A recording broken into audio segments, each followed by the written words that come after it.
Hi hello दोस्तों, नमस्ते, राम राम, सुप्रभात। एक बार फिर से आप सभी का स्वागत है आपके अपने चैनल आद्य एकेडमी में। और मैं हाजिर हूँ एक नई वीडियो के साथ। तो दोस्तों, हमने पहला वीडियो जो आपका अभी प्रैक्टिस वाला जो वीडियो आपका चल रहा था, उसमें हमने कवर किया है भाषा विज्ञान के बारे में। और आज हम पढ़ेंगे हिंदी वर्णमाला के बारे में। और आपके सारे क्वेश्चन हमारे कंटेंट वाले वीडियो से ही बन रहे हैं। तो दोस्तों, अगर आपने हमारा कंटेंट वाला वीडियो ना देखा हो तो आप फटाफट जा कर के हमारे प्लेलिस्ट में जाइए और हमारे कंटेंट वाले वीडियो को ज़रूर देखिए। और उसके बाद आप आकर के प्रैक्टिस आप करिए, तो आपको समझ में आ जाएगा कि जो हमारा कंटेंट वाला वीडियो है वो आपके लिए कितना हेल्पफुल है। तो दोस्तों, हम आते हैं अपनी वीडियो पे। तो पहला क्वेश्चन आपका क्या है? पहला क्वेश्चन है दोस्तों कि भाषा की मूल इकाई क्या है। तो भाषा की मूल इकाई हमने आपको बताया था कि भाषा की मूल इकाई ध्वनि होती है। क्या होती है? भाषा की सबसे छोटी इकाई, मूल इकाई या सबसे छोटी इकाई हम ध्वनि या वर्ण को कहते हैं। भाषा का सार्थक इकाई क्या होती है? वाक्य होती है। सार्थक मतलब ये होता है कि जिस शब्द का कोई अर्थ निकले। जैसे हमने राम बोला तो राम का कोई अर्थ है।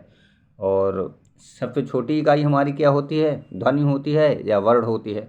वाक्य से छोटी इकाई उपवाक्य और देखिए, वाक्य से छोटी इकाई उपवाक्य और उपवाक्य से छोटी इकाई पदबंध और पदबंध से छोटी इकाई होती है, क्या होती है? छोटी इकाई शब्द।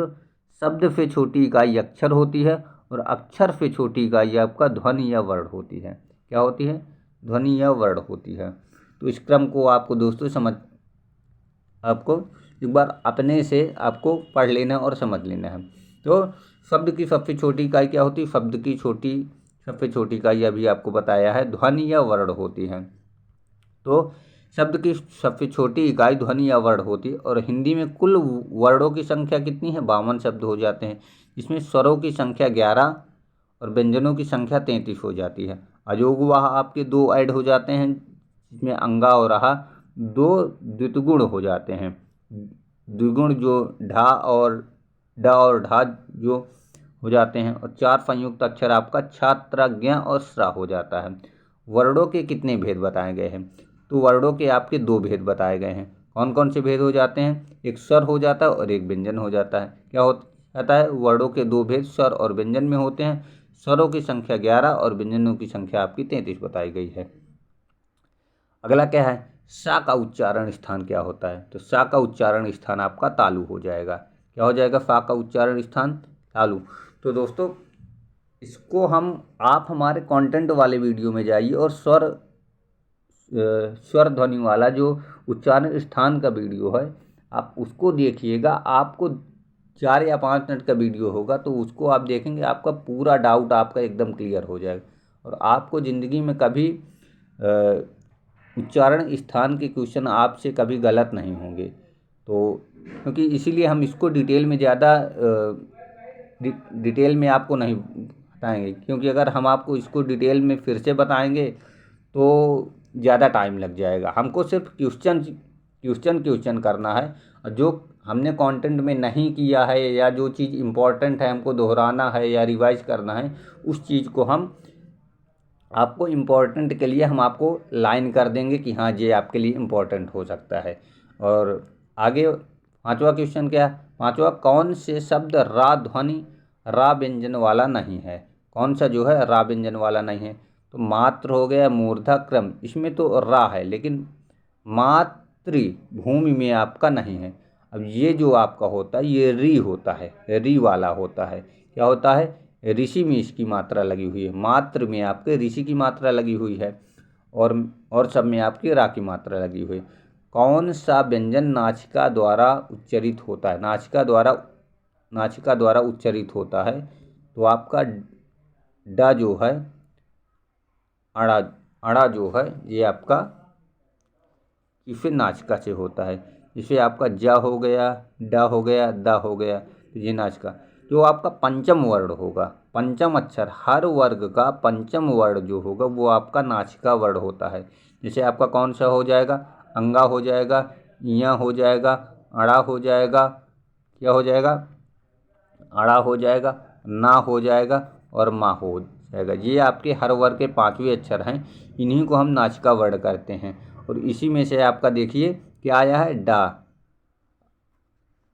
तो अगला क्या है, स्वर रहित व्यंजन जब स्वर सहित व्यंजन से मिलते हैं तो उन्हें हम क्या बोलते हैं, उन्हें हम संयुक्ताक्षर बोलते हैं। क्या बोलते हैं, हम संयुक्ताक्षर बोलते हैं। दोस्तों ये आपके लिए इम्पोर्टेंट, ये डिफिनीशन आपके लिए इम्पोर्टेंट हो सकती है, ये आ सकती है आपके एग्जाम में कि जब कोई स्वर रहित व्यंजन स्वर सहित व्यंजन से संयोजित होता है तो वो संयोग जो होता है संयुक्ताक्षर होता है। क्या होता है, संयुक्ताक्षर। अब स्वर रहित व्यंजन और स्वर सहित व्यंजन, तो स्वर रहित व्यंजन मतलब होता है कि जो आधा व्यंजन हो, जिसमें स्वर ना हो, क्योंकि अगर स्वर लग जाता है तो वो आपका एक अक्षर बन जाता है। और स्वर रहित जो होता है उसके नीचे ऐसे हल वाला चिन्ह लगा रहता है। किसका चिन्ह लगा रहता है, हल का चिन्ह लगा रहता है। तो वो जिस भी अक्षर के साथ नीचे उसके हल वाला चिन्ह लगा हो, तो इसका ये समझ लीजिए कि वो व्यंजन वो हमारा व्यंजन स्वर रहित व्यंजन हो जाएगा। और जिसके साथ ना लगा हो वो आपका स्वर सहित व्यंजन हो जाएगा। तो अगला क्वेश्चन क्या है, निम्न में से तालव्य ध्वनि कौन सी है। तो निम्न में से तालव्य ध्वनि आपका कौन सा, आपका सा जो है आपका तालव्य ध्वनि हो जाएगा। निम्न में से कौन सा अघोष वर्ण है, तो अघोष वर्ण आपका का हो जाएगा। तो अघोष वर्ण आपका क्या हो जाएगा, अब अघोष आपका का हो जाएगा। तो अघोष वर्ण हम पढ़ेंगे तो जिस ध्वनि के उच्चारण में स्वर तंत्रियों में कंपन उत्पन्न नहीं होता है उसे हम अघोष कहते। प्रत्येक वर्ग का पहला और दूसरा व्यंजन सा खासा अघोष होते हैं। सघोष क्या होता है, अघोष आपका तीसरा, चौथा, पांचवा, हा आ जाएगा आपका साथ में, और आपका स्वरतंत्र तीसरा, चौथा, पांचवा, और आपका हा भी इसमें आ जाता है। और अंतस्थ वर्ण भी आपका आ जाता है सघोष में।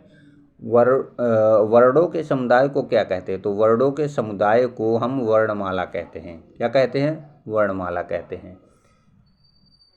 अय के उच्चारण में कंठ और तालु की सहायता ली जाती है। किसकी सहायता ली जाती है, आपका कंठ और तालु की सहायता ली जाती है। और वा के उच्चारण में किसकी सहायता ली जाती है, तो वा की सहायता में आपके दंत और ओष्ठ की सहायता ली जाती है। जिन वर्णों का उच्चारण स्वतंत्र होता है उसे हम क्या कहते हैं, तो जिन वर्णों का उच्चारण स्वतंत्र होता है उसे हम क्या कहते हैं, उसे हम स्वर कहते हैं। और ढा वर्णों का उच्चारण स्थान जो है वो टा वर्ग के चौथे में आता है। जैसे आपका टा, ठा, डा, ढा, तो ढा का उच्चारण स्थान टा वर्ग के चौथे में आएगा। अगला क्या है, अगला है हिंदी वर्णमाला में स्वरों की संख्या कितनी है। तो हिंदी वर्णमाला में स्वरों की संख्या हमने क्या बताई थी, कितनी थी, 11 हमने आपको बताई थी। वर्णमाला का कौन सा अक्षर पुल्लिंग नहीं है, तो वर्णमाला का कौन सा अक्षर पुल्लिंग नहीं है, तो आपका ई और बड़ी ई जो है ये आपका पुल्लिंग नहीं है। ये कौन सा शब्द है, ये आपका स्त्रीलिंग शब्द है। चा वर्ग ध्वनियाँ किस वर्ग में आती है, तो चा वर्ग ध्वनियाँ आपके तालव्य में आती है। और दा प्लस आ प्लस का फिर प्लस खा, इसमें हल दिया गया नहीं, तो ये आपका क्या हो जाएगा, ये आपका दक्ष हो जाएगा। क्या हो जाएगा, आपका बन जाएगा, आपका दक्ष शब्द आपका इससे बन जाएगा। अगला क्या है, अगला है निम्नलिखित प्रश्न में 4 विकल्पों में से उस सही विकल्प का चयन करिए। वर्ण स्वर की सहायता से बोले जाएं उन्हें हम क्या कहते हैं। जो वर्ण हमारे स्वर की सहायता से बोले जाएं तो उसे हम क्या कहते हैं, उसे हम व्यंजन बोलते हैं। अगला क्वेश्चन क्या है, अगला है व्यंजन को स्वर रहित दिखाने के लिए किन चिन्हों का उपयोग किया जाता है। तो व्यंजन को स्वर रहित दिखाने के लिए हम हलंत का प्रयोग करते हैं। किसका प्रयोग करते हैं, हम हलंत का प्रयोग करते हैं।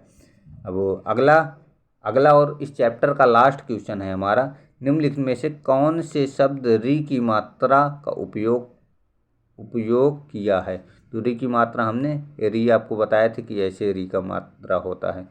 तो एक ही क्वेश्चन है जिसमें री की मात्रा, एक ही शब्द है जिसमें री की मात्रा, ब्रेस्ट में हमारा री की मात्रा का प्रयोग हुआ है।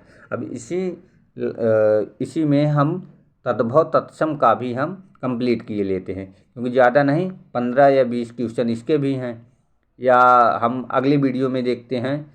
और हाँ, एक हमारा कंप्लीट हो गया, तो इसमें मेरी 15-20 वीडियो हो 10 मिनट का, ये भी आपका वीडियो हो जाएगा। तो अगला वीडियो जो हमारा होगा वो आपका तद्भव और तत्सम शब्द का हमारा वीडियो होगा। तो दोस्तों, अगर ये वीडियो आपको पसंद आया हो तो अपने दोस्तों को शेयर करना ना भूलें, वीडियो को लाइक करें, अपनी राय कमेंट बॉक्स पर देना ना भूलें, और आपका अगला कंटेंट वीडियो कौन सा होगा और कौन सा चैप्टर आप पढ़ना चाहते हैं उसको आप कमेंट बॉक्स पर बताना ना भूलें। और दोस्तों, आप वीडियो तो देख लेते हैं लेकिन आप हमारे चैनल को सब्सक्राइब नहीं करते हैं, तो ये गलत बात है। ये मैं खुद के लिए नहीं इसमें वीडियो डाल रहा हूँ, ये आपकी हेल्प के लिए डाल रहा हूँ कि ये आपको एक अच्छा कंटेंट जो आप पैड में पैसा खर्च करके आप लेते हैं, उसको मैं आपको फ्री में प्रोवाइड कर रहा हूँ। तो दोस्तों, मेरी मेहनत है और मेरी मेहनत के लिए आप अपना प्यार देने के लिए आपको चैनल सब्सक्राइब करना है, और चैनल सब्सक्राइब करने का कोई भी पैसा नहीं लगता है। तो चैनल को सब्सक्राइब करना ना भूलिए, और मिलते हैं अगली वीडियो में। तब तक के लिए जय हिंद।